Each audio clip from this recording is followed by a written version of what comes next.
their Agile journey. Many teams rowing towards a shared goal and a clear path for sustaining continuous improvement. All great stuff, right? So you can imagine how surprised I was when we got the call from the sponsor describing they had been sliding backwards.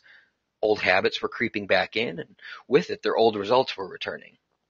So I asked the sponsor, what's changed in the past couple of years that may have had an impact? He said, well, for one, we've nearly doubled in size. We grew from roughly 500 to nearly 1,000 employees in that time. So half those people weren't along for the original journey. Okay, interesting. What else? What happened to the communities of practice, the enablement teams, and the other support structures we put in place that were designed to help sustain change over time? Well, he said, I guess after you left, the things were going so well, we stopped paying attention, cut back, and they were eventually discontinued. Well, I won't go on about the next steps we took here, but you can imagine they brought me back in for a tune-up. Now, not all tune-ups are returned from previous coaching.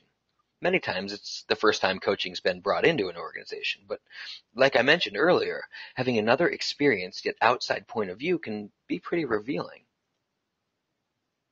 These days, though, now that Agile is pretty mainstream and spreading throughout the enterprise realm, I'm getting a lot more Agile coaching work around scaling.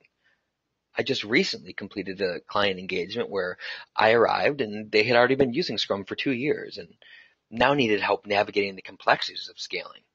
In particular for them, the complexity was how to effectively manage a large, multi-team, multi-platform program with half a dozen Agile teams and competing priorities.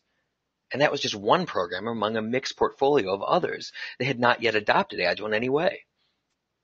In these coaching engagements, I've found that getting everyone rowing is not just